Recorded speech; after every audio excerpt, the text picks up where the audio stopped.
Rapist को वकीलों ने घेर लिया है।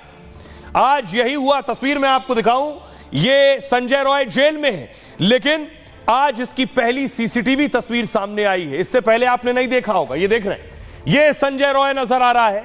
संजय रॉय अस्पताल में है और अस्पताल में जिस वक्त दाखिल हुआ उस वक्त की तस्वीर आप देख रहे हैं। देखिए जरा, गले में इसके वो ब्लूटूथ भी है जिस ब्लूटूथ से इसकी पकड़ हुई। इसका मतलब जब संजय रॉय अस्पताल में पहली बार पहुंचा था उस वक्त का सीसीटीवी है ये। अस्पताल पहुंचा, अस्पताल में दाखिल हुआ, शराब के नशे में था और जब दाखिल हुआ तो उसके गले में ब्लूटूथ था। और आपको याद होगा कि जहां क्राइम सीन था, जहां रेप और मर्डर हुआ, वहां से यही ब्लूटूथ बरामद हुआ और संजय रॉय के फोन को जब वहां ले जाया गया तो उसके फोन के साथ यह ब्लूटूथ कनेक्ट हो गया, जिससे साबित हो गया कि संजय रॉय इस सेमिनार हॉल में आया था। यह तस्वीर उस वक्त की आप देख रहे हैं, सीसीटीवी तस्वीर जो अब सामने आई है। यही तस्वीर पुलिस और सीबीआई के पास है, जिससे पता चला कि संजय रॉय रात को सेमिनार हॉल और मेडिकल कॉलेज में पहुंचा था।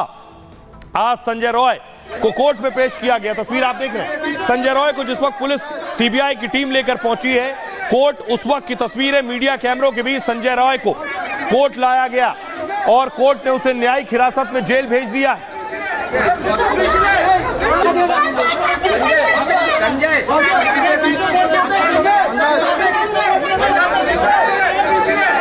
चारों तरफ आप देख रहे हैं 30 से 40 कैमरे और इन 40 कैमरों के बीच संजय रॉय के चेहरे पर नीले रंग से कपड़ा बंधा है और सीबीआई की टीम लेकर पहुंची।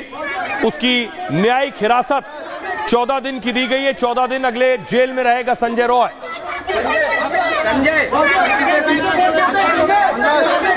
लेकिन जब संजय रॉय को कोर्ट में लेकर पहुंचे तो देखिए वकीलों ने हंगामा शुरू कर दिया।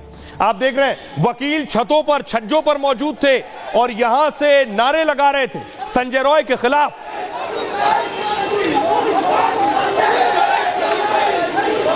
अब संजय रॉय का केस लड़ने को कोई वकील तैयार नहीं है, लेकिन एक वकील सामने आई है जो संजय रॉय का केस लड़ेंगी। वकीलों ने प्रदर्शन किया, कहा हम नहीं लड़ेंगे इसका केस, इसने ऐसी हरकत की है, कोई वकील केस नहीं लड़ेगा। डॉक्टर से रेप को लेकर वकीलों में आक्रोश है। कोई वकील आरोपी संजय का केस लड़ने को तैयार नहीं। तब सियालदा कोर्ट ने कविता सरकार को केस दिया है। जब कोई वकील नहीं मिलता तो कोर्ट खुद सरकारी वकील देते हैं। 52 साल की कविता 25 साल से वकालत कर रही हैं। हुगली से पढ़ी कविता बंगाल में कई केस लड़ चुकी हैं, लेकिन संजय के केस को सबसे मुश्किल चुनौती मानती हैं जो संजय रॉय का केस लड़ेंगी। कविता खुद पीड़ित डॉक्टर के लिए इंसाफ चाहती हैं, लेकिन कहती हैं कि न्याय कोर्ट की सुनवाई के बाद हो। देश में हर किसी को निष्पक्ष सुनवाई का हक है, फिर वो चाहे किसी भी मामले का आरोपी क्यों ना हो। कविता का कहना है, मेरा काम उन आरोपियों का पक्ष रखना है जिनको क्रिमिनल केस में वकील नहीं मिलते हैं। मैं फांसी या सजाए मौत का समर्थन नहीं करती हूं। मेरी नजर में आजीवन कारावास सबसे बड़ा दंड है। कानून के मुताबिक कोई व्यक्ति दोषी साबित होने तक निर्दोष है, इसलिए पहली कोशिश संजय को जमानत दिलाने की होगी। हालांकि रेपिस्ट का केस लड़ने को लेकर उन्हें चिंता भी है। उन्होंने अपने माता पिता तक को इसके बारे में नहीं बताया है और अपील की है कि उनकी फोटो, तस्वीर, वीडियो न दिखाया जाए। उनकी सुरक्षा को भी खतरा हो सकता है। अब मैं आपको बताऊं, लेकिन पिता कह रहे हैं कि कई लोग शामिल थे, अकेले संजय रॉय नहीं है। इसलिए संदीप घोष से आज 8वीं बार पूछताछ की है सीबीआई ने। 80 घंटे से ज्यादा पूछताछ हो चुकी है संदीप घोष से। आज भी संदीप घोष सीबीआई ऑफिस पहुंचे, सीजीओ में जहां सीबीआई ऑफिस है वहां उनसे पूछताछ हुई है। लेकिन संदीप घोष और संजय रॉय दोनों का पॉलीग्राफ टेस्ट होने जा रहा है। दोनों बहुत सी बातें छिपा रहे हैं, दोनों का पॉलीग्राफ टेस्ट होगा। इस तरह से देख रहे हैं अगल बगल। अब मैं आपको बताऊं कि सबसे पहले संजय का पॉलीग्राफ टेस्ट होगा, तो संजय से क्या सवाल किए जाएंगे? संजय से पूछा जाएगा, क्या पीड़िता डॉक्टर को यह पहले से जानता था? इसे कैसे पता कि डॉक्टर सेमिनार हॉल में है? क्या सेमिनार हॉल में उस वक्त कोई और भी मौजूद था इसके साथ? डॉक्टर से रेप के वक्त तुम्हारे साथ और कौन कौन था? संजय से यह सवाल पूछा जाएगा। यही बात पीड़िता के पिता कह रहे हैं। डॉक्टर की हत्या क्यों की? सेमिनार हॉल से निकलने के बाद तुमने क्या किया? प्रिंसिपल संदीप घोष से कैसे जान पहचान थी? क्या कॉलेज में अंग बेचने का रैकेट चलता है? क्योंकि आरोप लग रहे हैं मानव अंग तस्करी के। एएसआई, इसका दोस्त एएसआई अनूप दत्ता ने इस मामले में क्या मदद की तुम्हारी?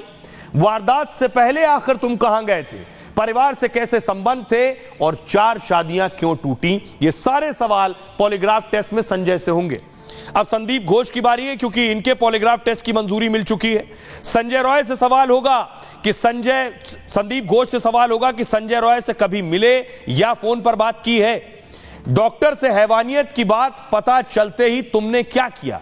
सेमिनार हॉल को वारदात के बाद सील क्यों नहीं कराया गया?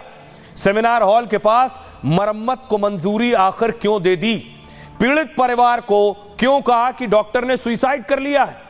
इतनी बड़ी वारदात पर तुरंत एफआईआर क्यों नहीं कराई गई? क्या कॉलेज से इस्तीफा देकर केस से बचने की चाल थी? क्योंकि संदीप घोष ने बड़ा दिलचस्प है, यहां रेप और मर्डर हुआ और संदीप घोष ने इस्तीफा दे दिया। कॉलेज में सेक्स और अंग बेचने का रैकेट चलता था क्या? क्या हत्या और रेप के मामले को छिपाने का दबाव था संदीप घोष पर?